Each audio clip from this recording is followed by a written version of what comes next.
Y'all hear me in the back? All right, great. So just wanted to let you know, first of all, there's restrooms over here on my right, your guys' left, 4 exits, one in the rear and the right, that corner over there, over here, and then on either side of the stage. So if we need to get out of here, that's your exit point. And there are flotation devices underneath your chair. All right, well, let's get started. My name is Stan Hinatsu. I'm the Public Information Officer for Northwest Team 3.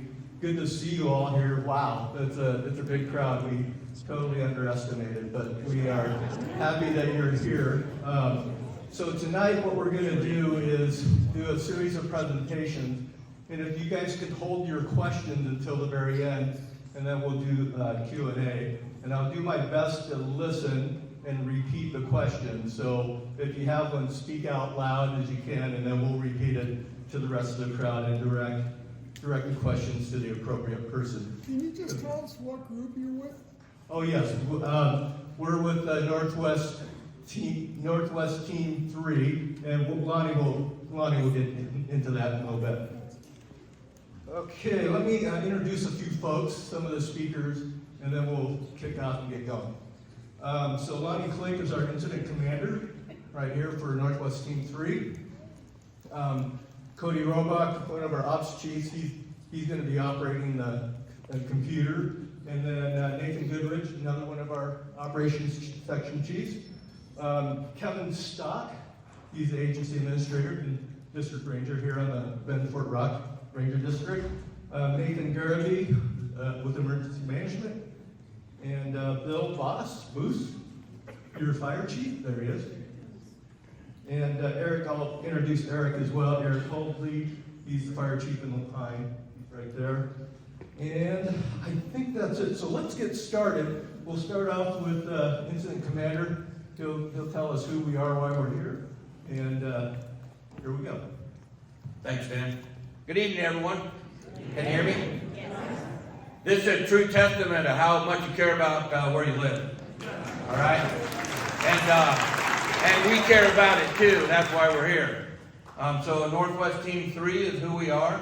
We're an interagency incident management team made up of people primarily from the Northwest, Oregon and Washington, but we have team members throughout the country that join us on an annual basis. So we're happy to be here. The Deschutes Forest invited us to take command of the Bachelor Complex, the Firestone, and Flat Top fires yesterday morning.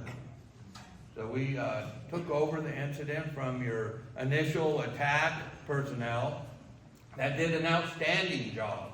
The Central Oregon Type 3 Incident Management Team was managing part of the complex of fires on the east side of the highway, and then we had a bunch of aerial delivered resources, i.e.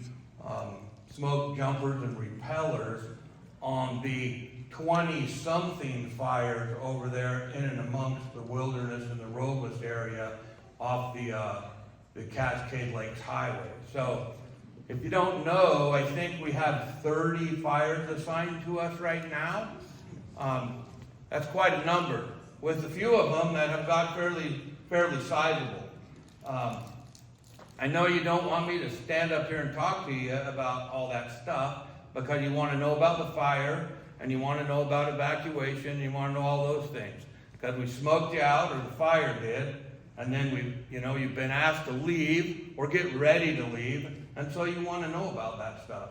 We're feeling really good about where we're at today. The crews are doing a great job. The little help from Mother Nature didn't hurt. So we've got a good presentation for you, but I'm going to turn it over to the next speaker. And again, thanks a lot for coming. We really appreciate it.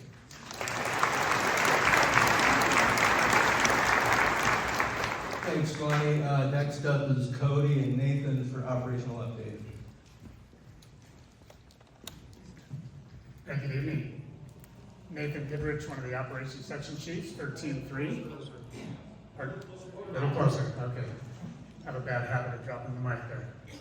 So I want to start by kind of showing you how we have the the incidents in the Bachelor Complex organized. I had a few questions this morning from some of the Facebook feedback as far as why do you have the letters on the map, and why do you do the stuff that you do. So I'll go through that real quick, and then we'll do a little bit of a Google Earth flyover to kind of give you some orientation on some of the topography and where the infrared signatures are on the map, and then we'll drop down to the other incidents on the east side of the district. So you're looking at what's originally the Bachelor Complex with the little lava fire right in the middle of that. And the way that we set up these incidents in order to manage them is we give them some designators. And so that division, Oscar, Oscar, Kilo, Kilo, and those other division nomenclature that's up there on the map, that's just a geographic name so we can break up the area that we're going to try and manage. This gives us a good reference point.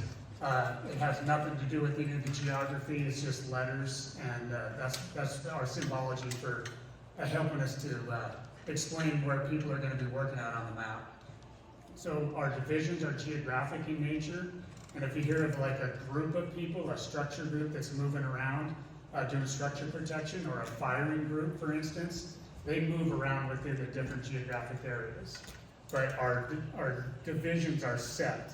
And once we get to a certain number of divisions, typically 5, in this case it's 4, or if we have stuff that's spread out in a long distance, like we have on the fires on the east side, as well as the ones by Mount Bachelor, we set them up under a branch. So there's a branch director that works for me, and then there's several divisions that work for that branch director.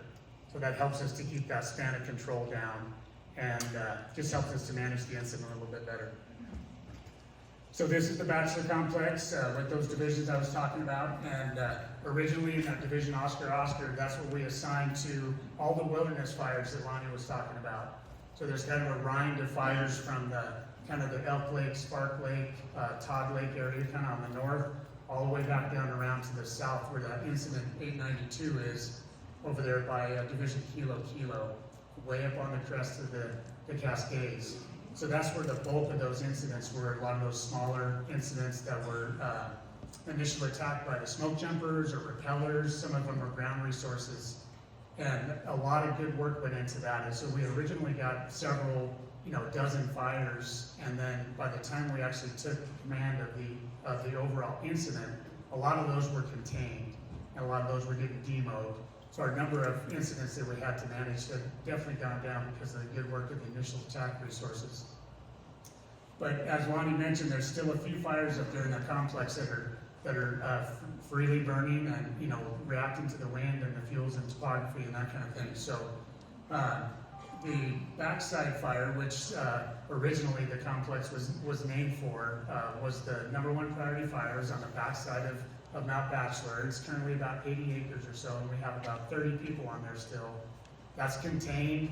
Line construction went in pretty easily with some hotshot crews and some other folks, and they're just in mop-up phase right now, so they're just kind of cleaning things up. That's very secure, but that was one of our higher priority fires. It's based on the proximity to the backside of Mount Bachelor and all the infrastructure up there.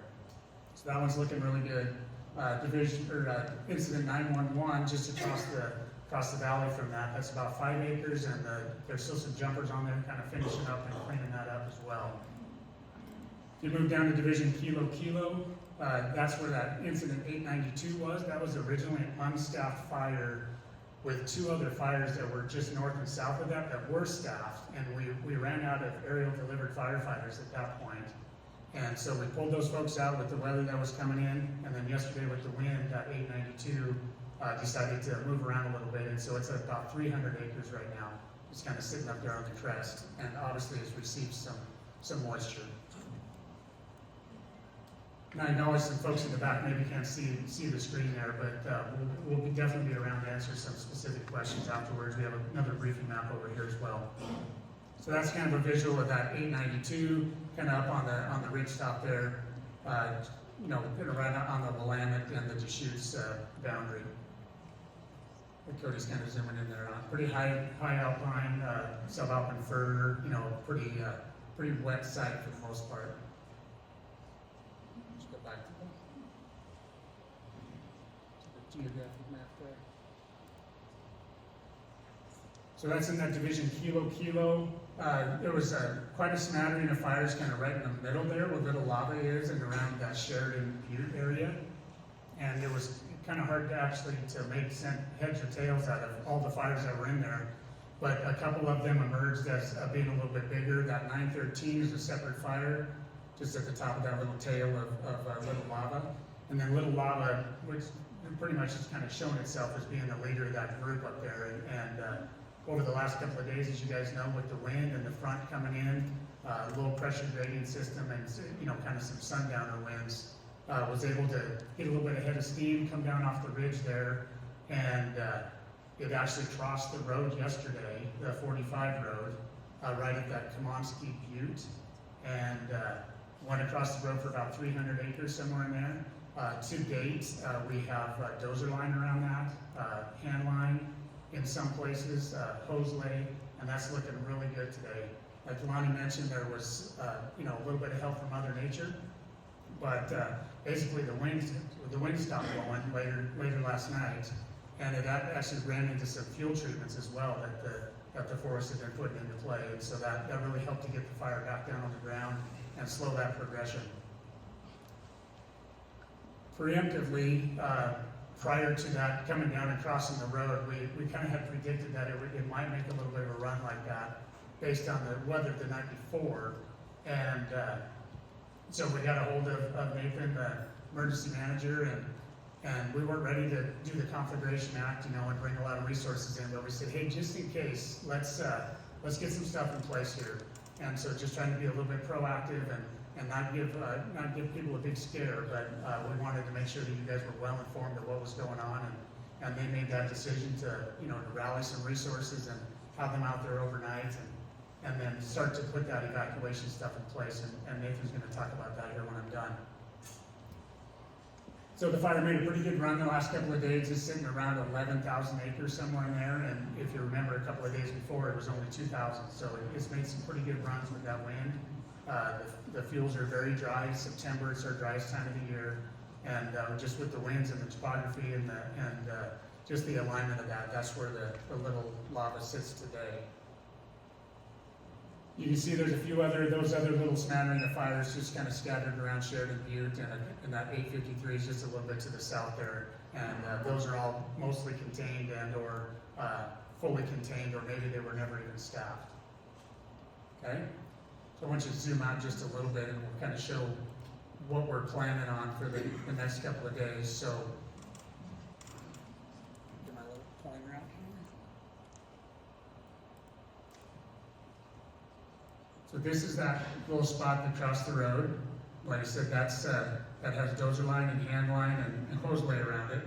So the plan for that is to just continue mopping that up and cleaning it up. We're feeling very, very confident for that.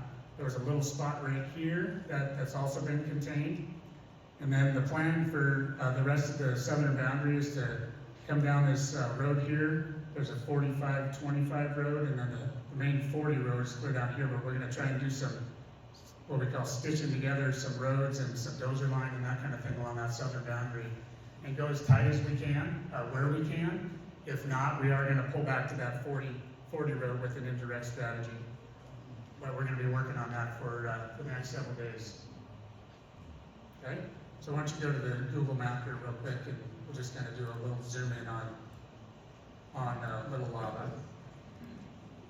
So that yellow perimeter is where it was sitting yesterday, and then you can see this progression over the last, not quite 24 hours. Moved to the south quite a bit, moved to the northeast, and just got really good alignment in that continuous fuel type that's up there, and again with the wind, it was pretty happy fire yesterday. So high temperatures, low RH, and they're wanting to move. So okay. So that's the Bachelor Complex in short.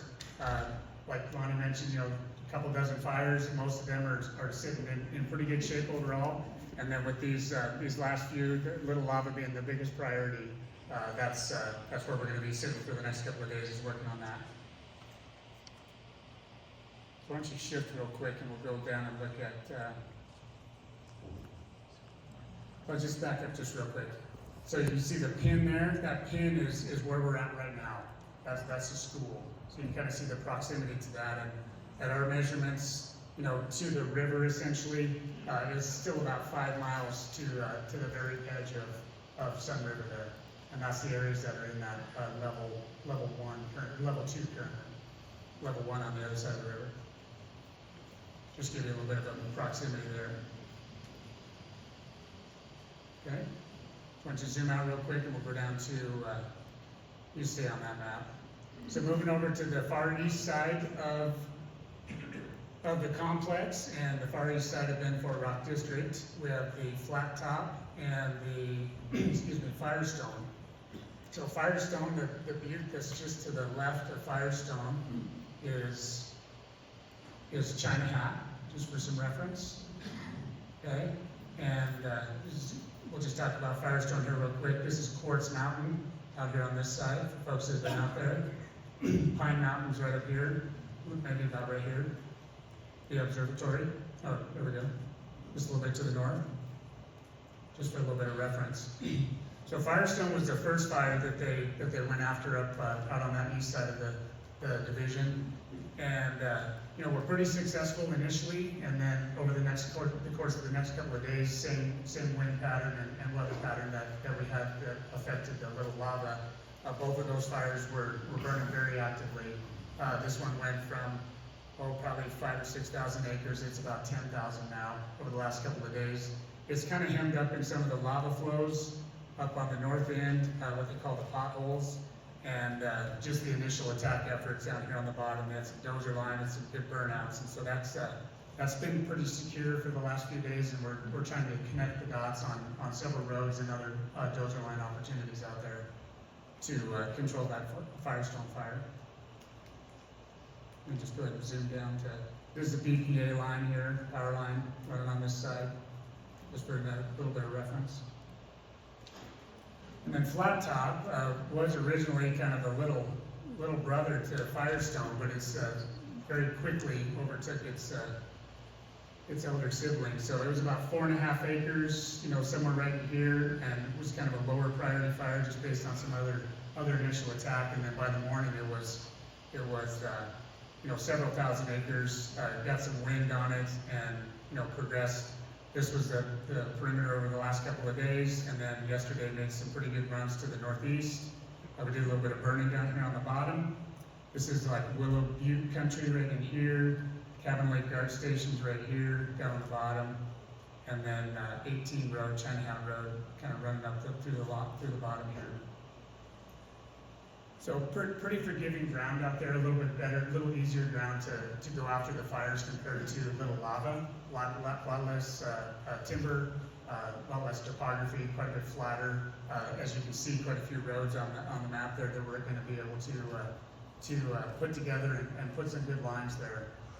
Dozer line out there doesn't work the greatest, so we're trying to stick to the road prisms. The ground really comes apart when we put some virgin line in there, and so we're trying to stick to the roads as best we can. But having good success on that. Certainly didn't get as much rain over there today as we did on the little lava, and it's going to dry out over on that side quite a bit quicker than it does up here towards the crest. So they'll be back in burning conditions by tomorrow, but the weather the last day or so has really given us a good opportunity to get in there and be a little bit more proactive instead of reactive. Yesterday on both fires, or all three fires, the fire was kind of pushing us around a little bit. We weren't able to get in there and engage on stuff, and especially on the south end of Flat Top, it was every time we tried to get in there and grab a piece of line, it would just push us out of there. Fire was coming from all different directions, and the wind was blowing from all different directions. So today's a great day to be out there on the ground with a little bit higher humidity and lower temperatures, and they're having really good success out on both of those fires on the east side. Do you want to go to the ops map quick?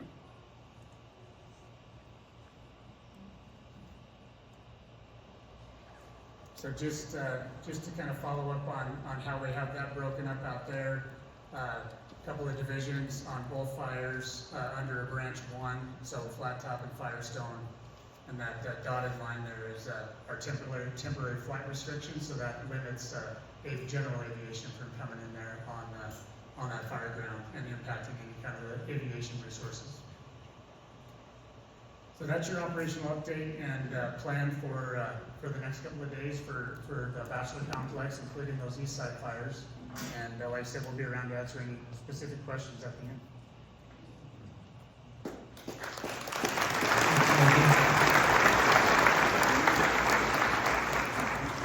All right, Nathan Gurley. Got a little bit about evacuation levels. All right, well, good evening. Thank you so much for being here.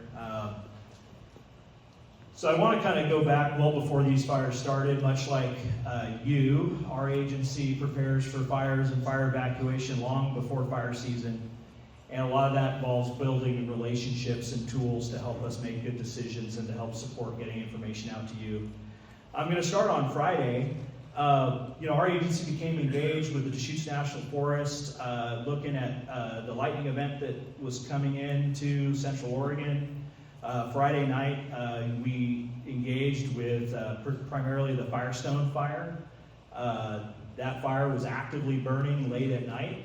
In fact, I think it burned pretty actively all through the night, and we supported the Deschutes National Forest, the COFMIS, or Central Oregon Fire Management, in assisting with some evacuations that night.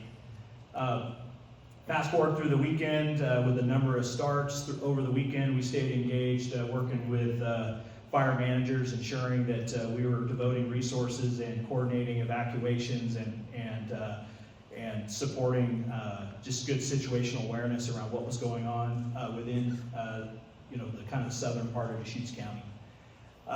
On Monday, I think we all became acutely aware that Little Lava was starting to get really active. We convened looking at what would be appropriate decisions regarding evacuations, and then that kind of started that phased evacuation and increased kind of evacuation levels. Where we sit today is, actually before I get to that, sorry, Cody, I'm going to talk a little bit about how we make evacuation decisions. It's an imperfect science, but I think the other Nathan, got a good team up here. He's better than me, but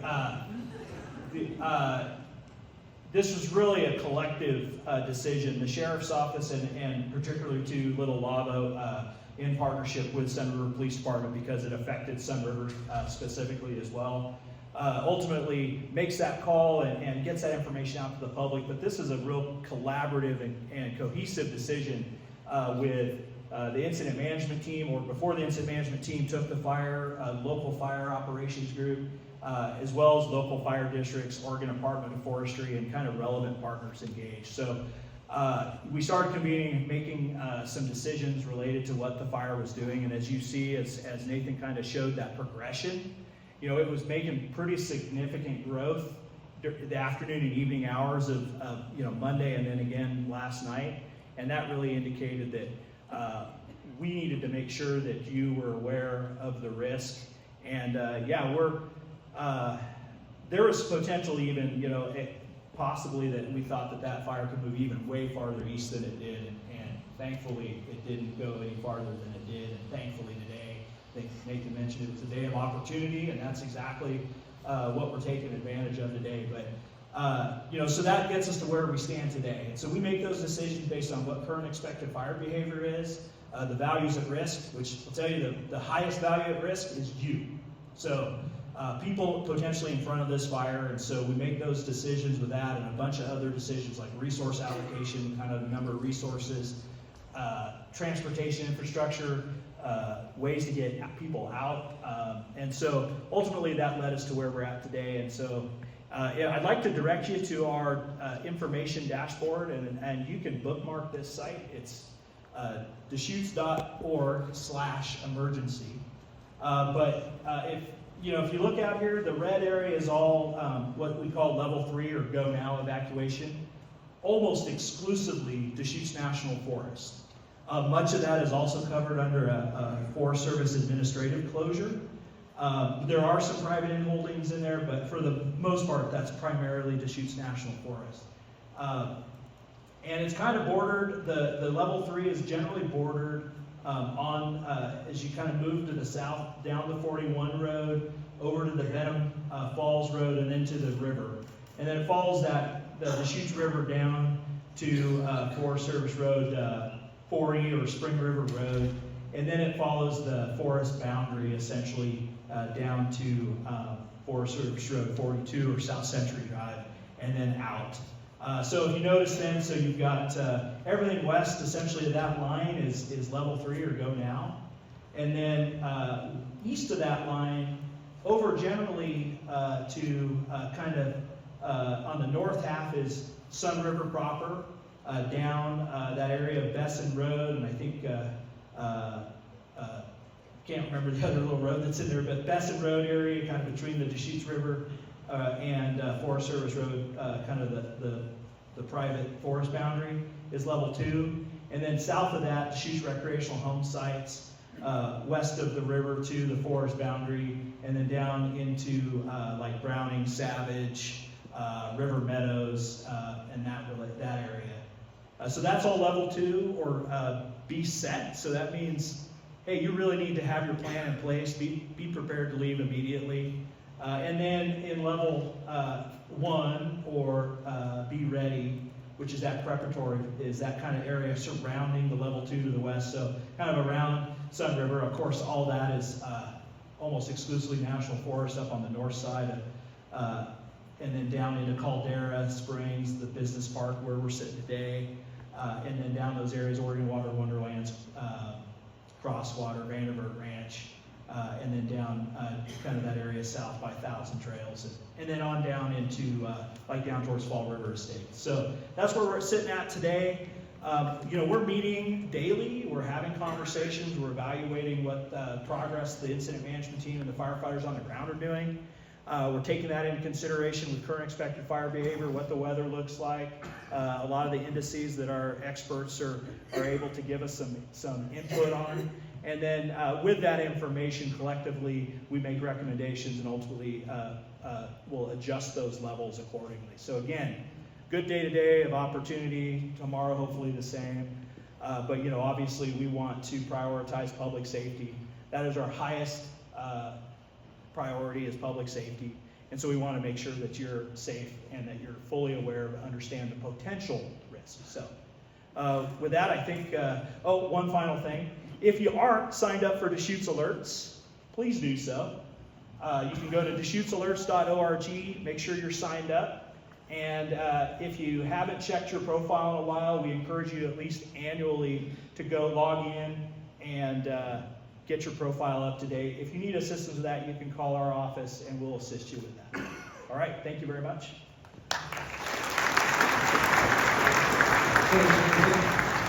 I want to invite Kevin Stock up. So he'll give us a little bit of context to what the forest was dealing with initially before the team got here. Good evening, everybody. Kevin Stock, District Ranger for Benford Rock. So just to set the stage a little bit, where we are both nationally and regionally is what we call preparedness level 5. That means that all our resources are committed. That's locally, regionally, and nationally. So there's a lot of fires, a lot of incident management teams, and resources are stretched really thin between trying to keep enough resources for initial attack and also dealing with the larger fires that we have on the landscape. So Friday, we had dry lightning come in, and we had it both Friday and Saturday. The storms came in with little or no precipitation, and they were highly efficient at starting fires, and they started fires all over the place. We're usually pretty good with initial attack here. We have a lot of resources locally, initial attack resources. We're close to an air center, and we're usually able to get most of those fires. This time we had fires in places where they're hard to get to, where there's a high resistance to control. They weren't necessarily in a fuels treatment or near a metropolitan area where you bring a lot of resources in a hurry. And the more of those fires that you get going means that you need to prioritize those resources, and that's what we do. So you start looking at the ones that are going to affect values at risk first, so the ones closest to communities or critical infrastructure. You pull resources off and you go after those. You go after the ones that you're going to be successful with too, because I can say that on Saturday when I was out at Firestone, we weren't being very successful with that fire. We wouldn't have been very successful flat top either because it was pretty much moving in all directions, spotting, throwing spots way out ahead of itself, just making it very difficult to safely engage that fire. So you work on the end of the fire that you can deal with, and you wait for an opportunity to take advantage of a weather change, a fuel change, or something like that. So at the end of the day, after I believe somewhere around 40 starts, we ended up with some larger fires. And thankfully, we were able to put in an order for the incident management team to come help the local unit. Because while we're fighting these fires, we're supporting that locally. That means we got drivers running lunches and all that stuff, not very efficient. Getting an incident management team in brings the people who can bring the planning, the logistics, the financial support to really make the operation be effective when you're talking about very large fires or multiple fires. So again, really appreciative of Northwest 3 coming in and helping us out do that. We feel like we're in a much better place and can handle that initial attack workload again and focus on that, and they'll focus on bringing these larger fires in the Bachelor Complex to a close. I will say, just to tag on to Nathan, we also have forest closures in most of those areas where we have level 3 evacs. We took a lot of effort to try to leave some recreation open to try not impact our businesses if we could, to allow you folks some room to recreate where possible safely.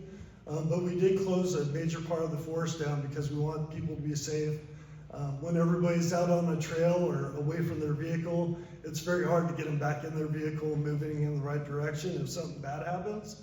So we just want to make sure that everything's going to be locked down and fairly secure on these fires before we open up a large piece of the forest. So expect that forest closure maybe even last longer than the evac level, because again, we're focused very closely to the fire, and it's not so much about the community, which is more where the evacuation level sticks. So with that, I'll be available afterwards if there's any questions, and thank you for coming tonight. Thanks, Kevin. Close us out is Bill Booth.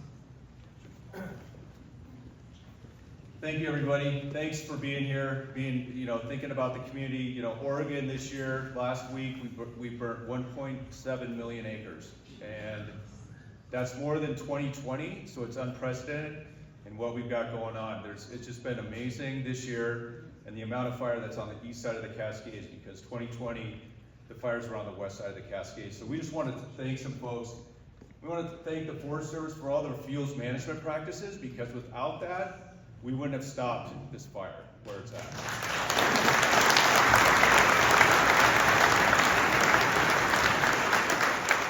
I want to thank Fire Chief Eric Halsey, the Pine Fire Department, and Sun River. We work collaboratively a lot operationally, working together. The City of La Pine, the fire camp is down there, so we want to thank the City of La Pine.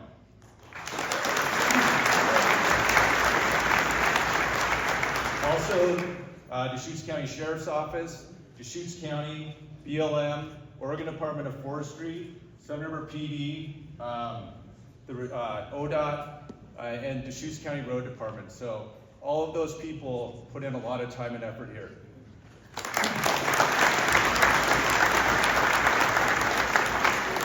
So I'm not going to hold you back, because I'm sure there's tons of questions that you got out there. So thank you. Thanks for coming. All right, well, before we open it up for questions, I do want to let you know that we are recording this, and it will be posted. So if you missed something, you can get back on the Deschutes National Forest Facebook, and this video will be posted. They'll probably be long now, so see if you can stay up for the whole thing. All right, so let's open it up for questions. Oh, great, okay, we've got some. So what I'm going to do, you guys can keep your hand up. That'd be helpful. I'm going to go to these three folks here first. So, yes. My question is, how many men or women are working on the fires at this time? And All right. The second part is, do you guys have any idea when the fires will be controlled? Okay, the question is, how many firefighters are in the fire now, and when will it be under control, Nathan? Or the boss. We'll give it to the boss. Right now, we have between 400 and 500 firefighters working on the fire. We have a significant amount in the queue. Our orders that we have in to the coordination center that supplies those firefighters to us is a significant amount, with a few hundred more being asked for. So, because we want to deal with this right now when we have this window of opportunity. The containment, that's a crystal ball thing. I don't have the genie in the magic vase or anything like that.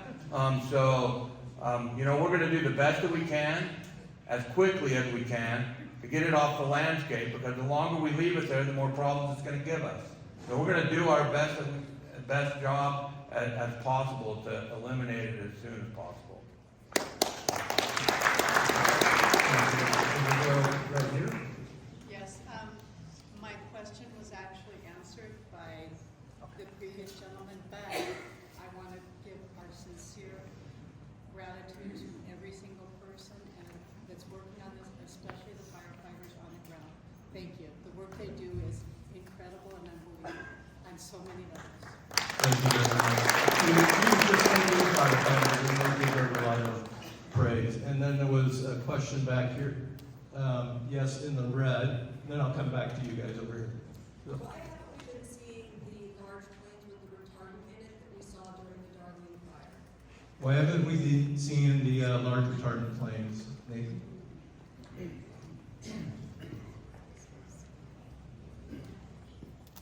So during initial attack on a lot of these fires, there were some helicopter water drops on a lot of them that were called in by the incident commanders. But when the little lava was burning the way that it was, in the fuel type that it is, with the column leaning over the way that it was, the visibility is just really hard to see from the air. So, and when it's burning like that, as fast as it is in that kind of fuel type, the retardant from the planes you're talking about, the very large air tankers or the large air tankers, is not effective.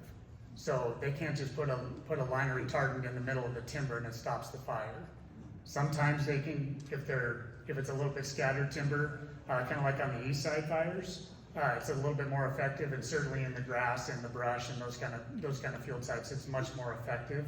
But when the column's leaning over like that, it's not that it's so windy that we can't fly, but the smoke just kind of smokes out the edges of the fire where they could try and do any kind of retardant drops. And so that's why there was nothing on Little Lava yesterday. Air Attack and a lot of the other helicopters have had a hard time even seeing the ground, so with the smoke the way that it was. Later in the day, when the fires tend to burn a little bit hotter and faster, that's when the sun angle gets a little bit further over to the west, obviously, and it's a little bit lower angle. It makes it even harder to see. So unfortunately, when the fire is starting to burn the most, that's a lot of times we can't see the ground very well, and the planes aren't going to fly during that. We did, however, put retardant on the flat top fire yesterday down near Cabin Lake, again out in the finer fuels and grass and brush and that kind of thing. And it's very, very effective out there. So addressing the question real quick on the fire retardant, when would you actually start using it on our neighborhoods? When would that happen? An evacuation situation? Yes, I guess if I'm hearing your question right, when would we use the retardant? I see it done, in other areas, so when would that? Yeah, it has nothing to do with the evacuation levels, but anytime there's values at risk, a lot of times when we order the retardant, we're asked that question, because there's limited planes around the nation to deliver that retardant. And so the Air Attack is always asked the question, well, what's at risk? It could be public safety, could be firefighter safety, could be a value at risk. And so those are prioritized across the board. If there's other fires, whether it's in Southern California, whether it's in Medford or Washington, that are higher priorities, we're not going to get the retardant. So they're just prioritized across the board. But yesterday there wasn't anything else flying, and so we said, well, there was private land that was going to be impacted, Forest Service infrastructure, and there's some power infrastructure out there as well. So that was our rationale for using that on flat top. So very, very same rationale would be used for the west side of Sun River. really regardless of the fuel type, if the fire is bearing down on the west side of Sun River and we have the conditions that we could put retardant on the ground, we certainly would. But we just didn't have the conditions the last several days with the way the column was leaning over and really the ineffectiveness of the retardant in that fuel type. I'm gonna move over here first and then get back to you, so, yes, ma'am. So this is not so much a question as a comment that, just make sure it's in people's attention that just because we have levels 1, 2, and 3, doesn't mean we're getting levels 1, 2, and 3. Sometimes it just goes straight to 3, and you need to get out, and you're on the go. And so we have this great opportunity, already have your 1 and 2 ready right now, and just be ready in case we are skipped to level 3, which does happen. Thank you for that. She was just talking about the evacuation level 1, 2, and 3, and 1 and 2 are there for a purpose, so get ready and be ready. Have a plan like Nathan mentioned earlier in case we do have to go to a level 3. So I'll go to her first and then the gentleman in the hat back there next. Hi, I think Nathan mentioned that they're using High Car 40, which is Spring River Road, as the cutoff where they're like defending, against the fire. But there's neighborhoods that are smack up against that. Besson Road, Lloyd's Way, Spring River Road, right there. And so my question is do you have structure, like teams that will go in there and save those houses if like this? Yeah, so the question was us using Road 40, and on the other side of 40, there's residences over there, and what resources do we have available to help reduce impacts there? So what happens is then that's when the structural resources will get involved, so we conflagrate the fire. So we were in contact the whole time with the Oregon State Fire Marshal's office. And so if that gets into that point, then we'll bring in resources from the valley, and then we'll do structural protection and do that. But we'll be way ahead of that. Like we have different trigger points where we'll start bringing them in. Bill, yes, sir, the guy in the hat there. Yes, if we go and elevate to level 3 for Ann's DRRA, those people there, do we know an evacuation center? Will it be the school here? Have you already potentially identified the place for us to go? Yeah, the question is, if there is an evacuation level 3, will there be an evacuation center and where? And Nathan, the other Nathan. Yeah, great question. So currently we have an evacuation shelter in place. It's currently not overly utilized, so but it's currently at the Lapine Community Center. Obviously, depending on the number of people we're evacuating, we might have to expand that, or potentially even have to move out of South County area. So we would plan for that. But yes, absolutely. Anytime we go to level 3, for sure, we will identify a place for the public to go. A, if they need a place to be safe, but B, where they can get additional information and current information. So, thank you. Great question. All right, I'm gonna go to the gentleman in the hat way in the back, and then I'll come to you here, and then you. Over the next couple of days, what's your most effective tool to limit the little lava flow in the Sun River area? And based on that tool and your experience, what kind of percentage do you feel like you're going to get a handle on that in the next couple of days? All right, so the question is around what tools do we have available to hold the little lava fire in its current footprint, basically, I'm ad-libbed there, and how effective would that be? So, we like to think that we're in charge of what Mother Nature does, but really our most effective tool is the wind stop blowing, quite honestly. So I did mention that the fire kind of ran into a different fuel type, vacant ladder fuels, if you will. You understand the concept, grass to brush to small trees to big trees, right? So that's what the fire was doing yesterday, was involving all of that fuel at the same time. And it gets up in the crowns and it just is spotting ahead of itself and just moving around. But the wind is what causes that, as well as the fuels. So our most effective tool for trying to prevent that is to, stop the fire before it gets up in the grounds and tries to move around a little bit. So our folks out on the ground right now, whether that's the dozers, the firefighters, the engines, the hose lays, utilizing those road prisons that I was talking about, it's just really having people on the ground. We do have a fleet of helicopters as well. We have access to the aviation resources that this lady was talking about, the fixed wing resources. So if it does start to get up a little ahead of the steam again, which it likely will over the next couple weeks, with some weather changes, we'll get on that as quick as we can. So just like during initial attack, like Kevin was talking about, we're very successful with that overall. And so in the case of this, when the fire starts to heat back up and you get a few areas of concern, then we would smash it. We call it smashing it with aviation. So we'll be on that as quick as we can. As far as the piece of fire that's on the other side of the 45 road, very high probability of success for keeping that from moving any further to the north and northeast and east towards Sun River. On the south side of Little Lava, it's a little bit more complicated. It's pretty broken ground, lots of lava veins, and hard to get through some of that country with mechanized equipment. There's a lot of roads there though that we're trying to piece together to make a good defendable boundary, like I mentioned, as tight as we can to the current fire perimeter. If we're not successful in doing that, we would come back down to that 40 road, and that'd be an indirect line, if you will. So there would be fuel between our line and the fire perimeter, instead of being direct right up against the fire edge. So we'll be working on that. That's where a lot of those 400 or 500 folks are going to be working, is on that southern edge of Little Lava.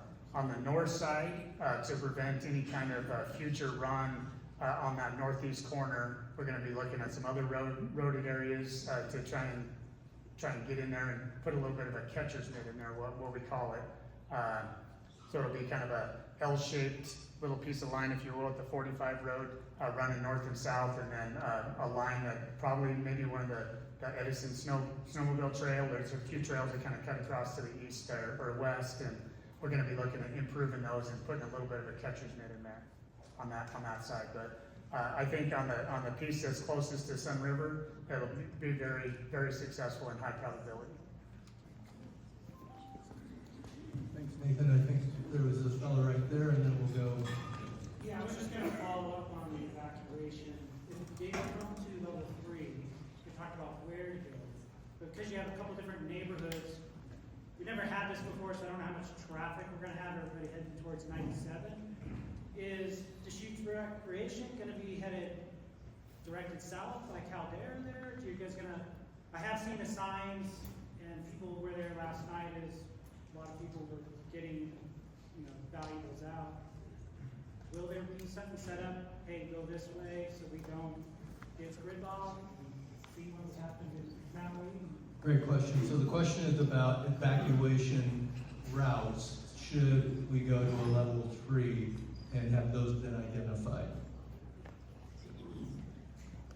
Yeah, that's also glad you're thinking ahead.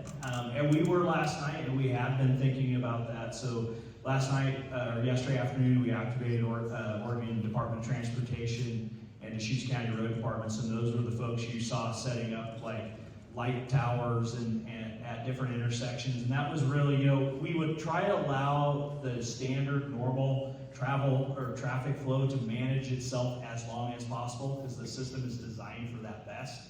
However, they had plans in place to intervene and to move traffic onto different roadways accordingly to keep traffic moving.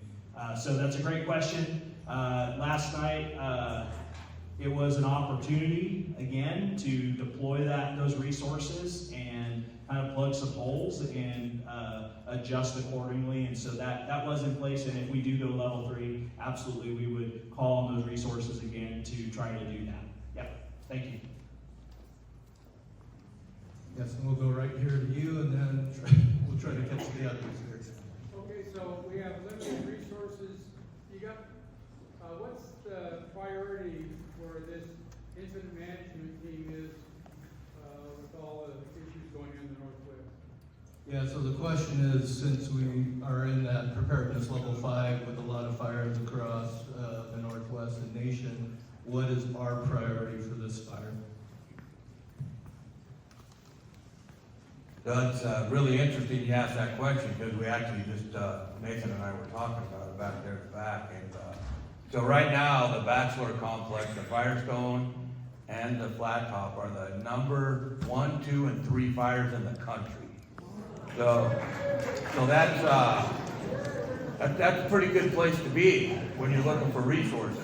Okay, so at a preparedness level 5, the National Coordination Center is the one that does all that stuff. Based on the information that we provide them and the values that are at risk that we've identified with the stakeholders here.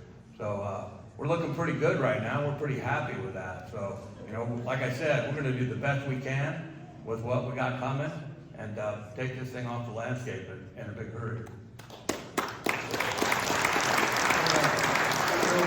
We'll go back to those lady back there with her hand up, and then next to her second. Yeah, you. Yeah. So with the weather, in the next few days, are we anticipating that it's gonna be working in our favor? And the second, for the Sun River area, what is the trigger for level 3? And what is the percentage that we're at going towards a level 3? Okay, so the first question was about the weather and how it's moderated fire behavior and what it take to maybe get the activity going up again. And then what is the trigger point for triggering an evacuation freeze? So we'll go Nathan with the first part of the question and Nathan for the second part of the question. So certainly the lower temperatures, higher RH, less wind, that's gonna be better for limited fire growth. The next couple of days before it gets warm again, and then I think there's something coming Monday, Tuesday, I think I saw something on the weather. So it will dry out. The fields are at their driest points of the year on both sets of fires, east and west. But certainly the lower temperatures and higher RH, it was sprinkling out there today, you know, I was out there on the ground, and very subdued fire behavior, only burning in what we call the heavy fuels, so the stumps and the logs and that kind of thing are still able to maintain fire. Grass and brush and the small twigs, those are not burning today because it's just too wet. So certainly the weather helps. The longer term forecast, even if we get a little bit more rain on Monday, Tuesday, and it dries out for a couple weeks, it'll be back to being just as dry as it was, and with the ability for the fire to continue to burn. But that'll be based on the weather that's there. Probably won't get to 85 degrees on top of the crest anymore, as the season starts to wane. But it'll be warm down the valley again, for sure. But we'll be looking at that. And I'll set Nathan up a little bit for some evacuation stuff. So a lot of times we put into place what's called management action points. And it's a line on a map. Some people call it a trigger point or an evaluation point. So the 45 road was a management action point for us. And so if it was going to get across that road, and not just if it crosses, but it looks like it's going to continue to move. At that point, it's about 6 or 6.5 miles from Sun River, where we thought it was going to cross. And the way that it had burned the day before, so you kind of look at that predictive models that we run with the computers and look at the wind and the forecasted weather, and it made about a 4-mile run the night before. And it was blowing again, so we're like, well, it could go another 4 miles, and that'll put it right on the doorstep of Sun River. So we look at a lot of that stuff. We set up management action points, given the distance to the value of risk, and then the fire behavior predictions, and then the weather predictions. And then I'll hand it to Better Nathan to answer the question on the evacuation triggers. Thank you. Yeah, I almost don't even need to answer that question. I'll just kind of reiterate that it is a little conditional. So as Nathan mentioned, that there might be a line on a map, and but there are a lot of things matter, right? How it gets to that line, what time of day it does. So like last night when it got to the 45, I want to say it was like 4 o'clock in the afternoon. A lot of burn period left of the day. So obviously that was much more concerning, had it just kind of burned, bumped up to the 45 at 10 o'clock at night, very different scenario. So all that kind of goes into play. We're having this just, continual conversation with the incident management team and operations and the rest of the team, and to make those decisions. So thanks, great question. Thanks. Is the gentleman next to, I think had a question there? Oh, no, and just to reiterate some of that too, I just wondered, what can we do, to support you guys, the police, the fire, all that? Because we have a lot of resources, we have homes up here. How can we best support your teams out there? Yeah, so the question is, how can you all support the firefighters? I'll go ahead and answer that one. I think just being supportive and being supportive of our firefighters is all we need. We come self-contained. We have everything. Firefighters have everything with them when they come. Signs are great. It lifts morale. If you want to donate to Red Cross or to the Wildland Fire Foundation, which is a foundation that supports firefighters who are injured and or families of deceased firefighters. So those are good ways to support the firefighting community. But we really just appreciate you all here being so encouraging for us. That's really helpful as well. All right, so back there to the left, and then we'll go with you here, and then we'll over there somehow. All right.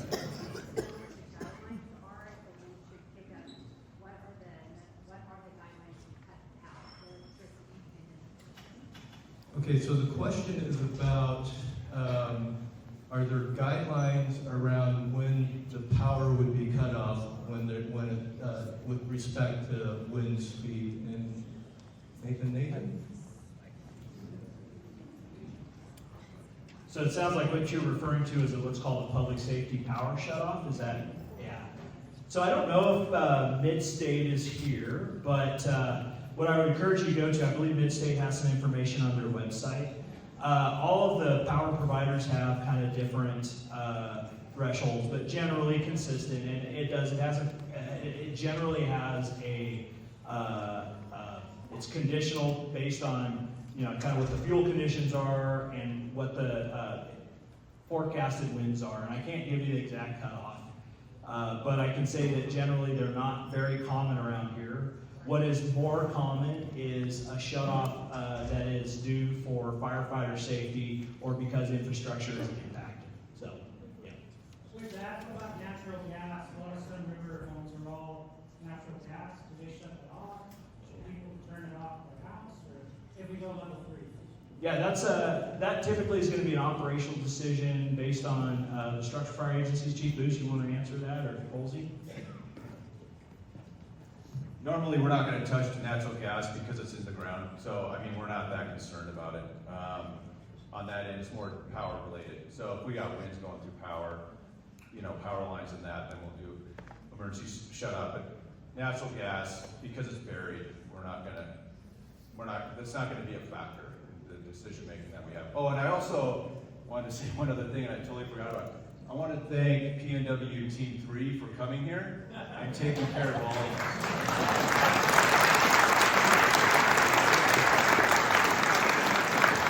Okay, so, yes, you, ma'am, and then we'll go to you, and then we'll go to you.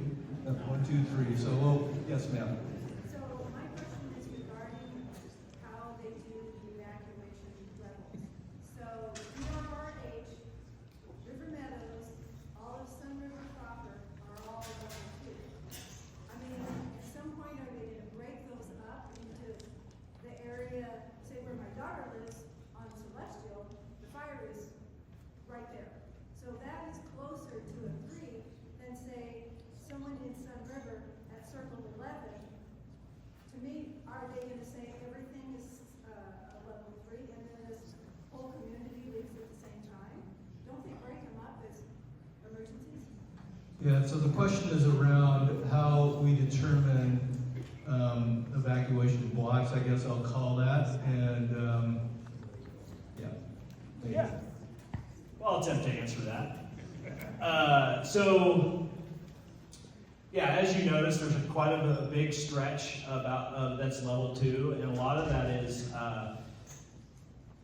if you kind of think about how the fire incident management team's thinking about building a catcher's mitt around that fire, if you notice, it's kind of circumferential around the perimeter of the fire and the direction the fire is heading. So, depending on kind of the shift of winds and fuel and alignment, it could be a northeasterly to southeasterly kind of direction. And so we kind of, in level 2 specifically, we kind of put that potential range within level 2 to make sure that people are completely aware that depending on what the fire does, that we can implement evacuations. Now, whether we would break those up is going to be purely operational and what the risk is. So if the fire is aligning really more with one community, then yeah, we likely would go level 3 there first before we would do others. But again, that's going to be kind of a game time decision based on what fire behavior is doing. Thanks, great question. All right, so we'll go with you, and then over there, and then over there, and then I think, so we're getting close to 7:15. You guys have been sitting around for almost over an hour, so let's make those the last 3 questions, just so y'all can get out of here. If you have additional questions, we'll be hanging around here, so you can come up here and ask those questions then. So, what did I say? You first, and then over there, and then over here. Okay. Yes, ma'am. This question is to Sun River Police Department primarily, and one of the things that keeps me awake at night is if we have a level 3 and Sun River and the surrounding areas, I'm speaking of Sun River, I live in Sun River, evacuates. I don't know how to say this very well, but prime pickings for people to come in. And one of the things I know that we have on Cottonwood is the license recognition thing. Apparently we don't have it at the main entry yet.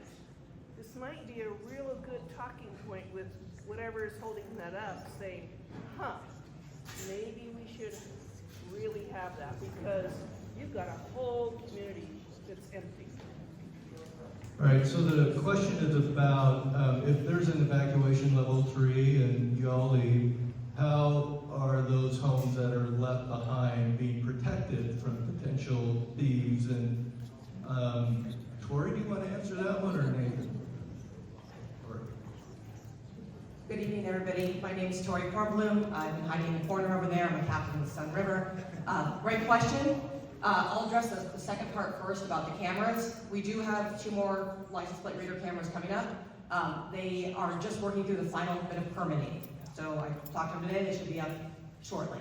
And we're very happy to have them. They're a great product, and so thank you for bringing that up. In terms of security of evacuated areas, that is something that Sun River and PD and law enforcement in the area are very cognizant of. We already do have extra patrols out there in Sun River, at least, starting last night. And we're very aware of the potential that there are not some great people out there who might take advantage of empty homes. Should we go to a level 3, then we will adjust our staffing accordingly. And we are happy to draw on mutual aid from our partners if we need to do that to support that. And I know the Sheriff's Office is a great partner, OSP, all our law enforcement partners in the area. Thank you. Thanks. Okay. That's right. Thank you. So does that apply to Three Rivers as well? You said Sun River proper, but does that apply to Three Rivers as a whole, I assume? So the question, we'll get to you next. So the question is, does that approach apply to the Three Rivers area?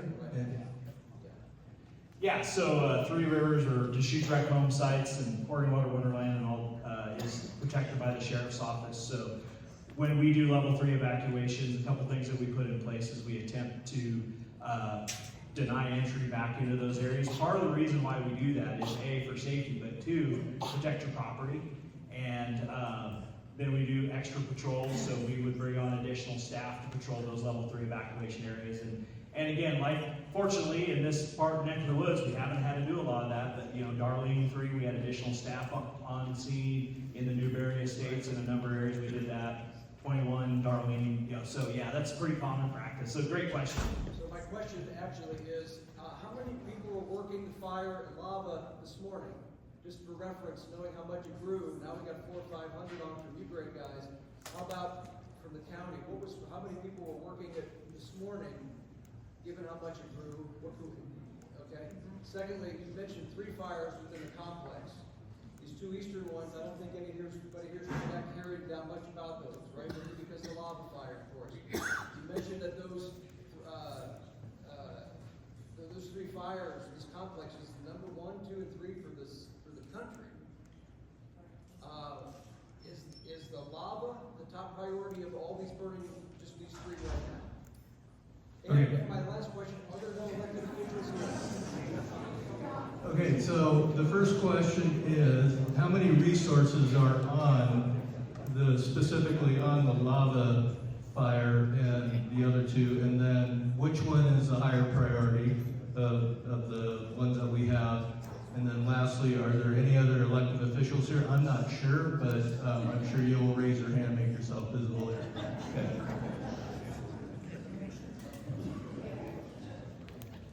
So as far as the number of resources that were out there this morning, I'm not sure exactly the time frame you're talking about, but we assigned, that's the most populated divisions on all 3 fires. And so we assigned the resources based on their ability to have a high probability of success for the day, depending on what they're doing. If we need to move some of our more qualified and maybe organized crews out to the desert fires for the day to do some burning, then we'll do that. We move them within the complex. The little lava is the highest priority out of all 3 of those fires, and just round numbers, probably 150 were out there this morning between the 45 road and the southern part of that. And remembering the rest of the fires out in the roadless area and up towards Mount Bachelor a little bit, very inaccessible. And so the firefighters are focused where they can be successful, but probably 150 or so, and it is the highest priority in the complex. Yeah, and that's going to go to 500 or 400. For all 3 fires, yeah, and that includes some of the little fires that are still staffed. All right, we'll go here first, and then we'll go with. Oh, okay, we'll do there. Let's do this. 1, 2, and 3, and we'll end it there. And then, like I said, we'll be hanging around here if you have any additional questions. Phil. Yes, sir. You have your decision-making points and a certain chaos ratio for your perimeter and working the fire. And that makes the evacuation plan somewhat momentary decision. Of the 1, 2, and 3 areas of this particular fire, what's the total population base that would necessarily if the fire, let's set a parameter. The fire got out of control. Okay. Just set that aside. And that's a big one. What's the total population base that would have to be evacuated? Okay, so the question is, how many people? People should know that and live here in Central Oregon, but there's only so many people in this geographic area. What's the number? So the question is about how many people are within the current evacuation levels, and then if we went to a full evacuation level 3, how many people would that affect? And I'm just assuming in that Sun River area. Yeah, again, and if we did went to a level 3, it doesn't mean that all the current level 2 would be level 3. But currently, what I can tell you is we have about slightly over 4,500 structures in level 2. Now, that doesn't necessarily mean that, like, if in Sun River, if you have a condominium, you have multi-family group unit, that obviously might count as one structure. And Sun River in particular is a challenging place to gauge population. because there's a pretty significant number of visitor population as opposed to permanent residents. So from a structure standpoint, we're looking at about, if memory serves me, sorry, I looked these numbers up last night, and I think it's still with me, but it was late. About 4,500 currently in level 2, about another 1,500, I think, or so, give or take, in level 1, and in level 3, there's currently like a smattering of structures, and most of those aren't, they're not, it's all pretty much national forest and some private in holding. So little to no population, hopefully, in the current level 3s. That's a fantastic point, is that you try to move a lot of population, and that's part of why that being ready to leave early when it's time to go, be prepared, make sure that you're registered to get those alerts, and then that's your part of the deal, and then our part of the deal is try to get those messages out as quickly as possible, give you as much lead time as possible, and then helping manage the traffic to get it out. So great, complicated, or difficult question with a complicated answer, so I apologize. Thanks. Number 2 back there.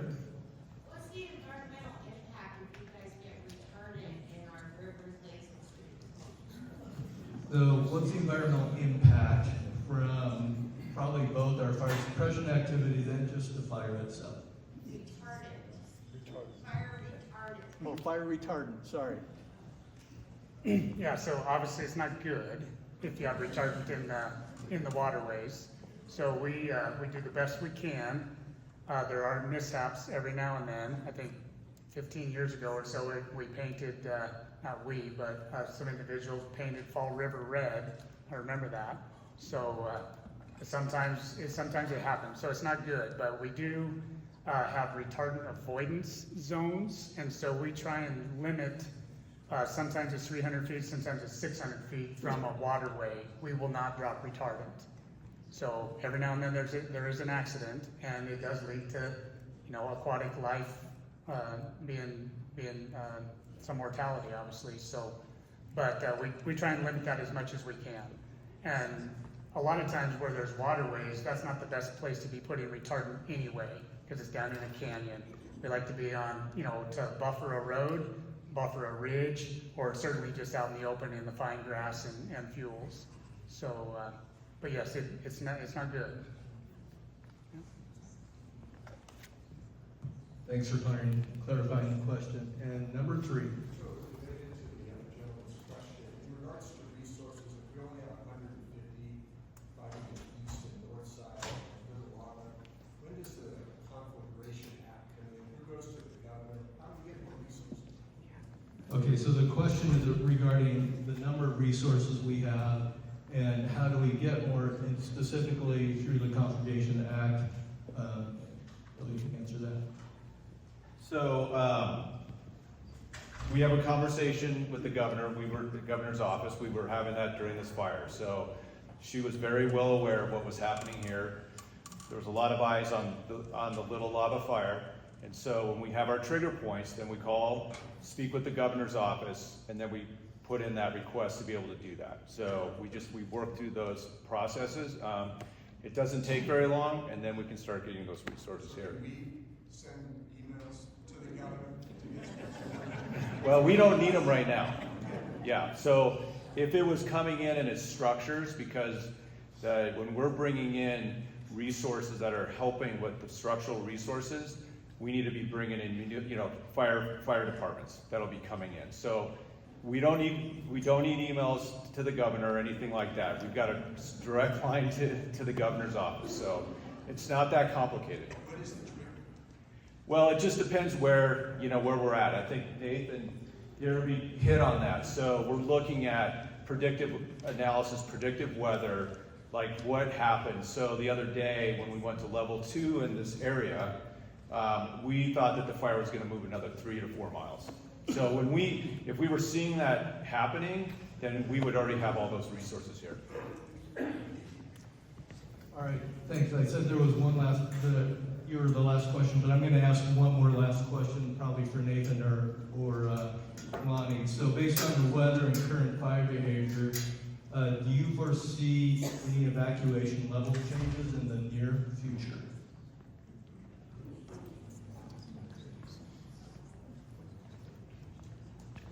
as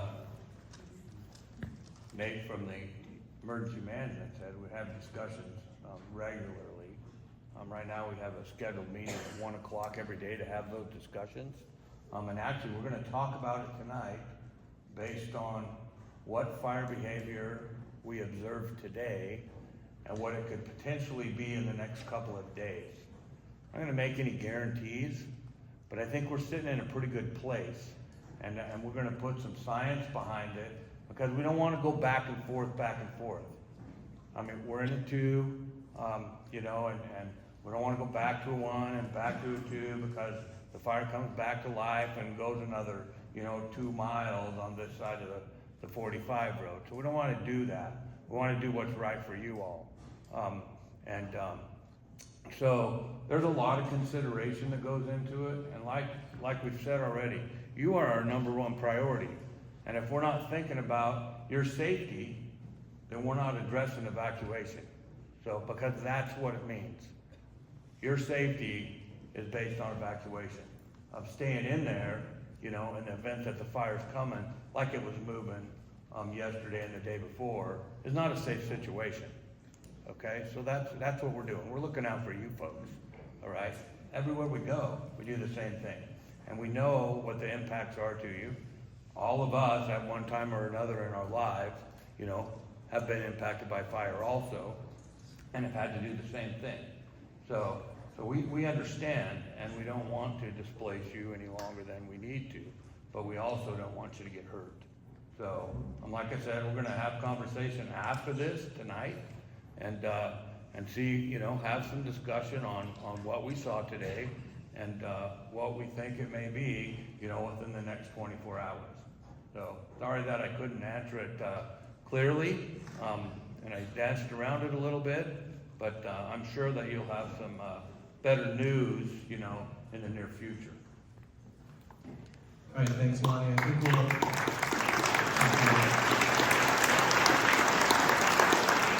think we'll end it there. And before we go, I want to thank the Three River School custodian staff who, this is the last minute thing. They set up for 100 chairs, and we ended up having to put another 200 out. So thank you. Thank you for your patience. And just a reminder, this is going to be recorded, posted on the Deschutes National Forest Facebook. It may take a bit to get there because it's a long video. And if you need more information, go to Facebook, go to Intuit, and give us a call, and you know, with any questions. All right, thank you very much.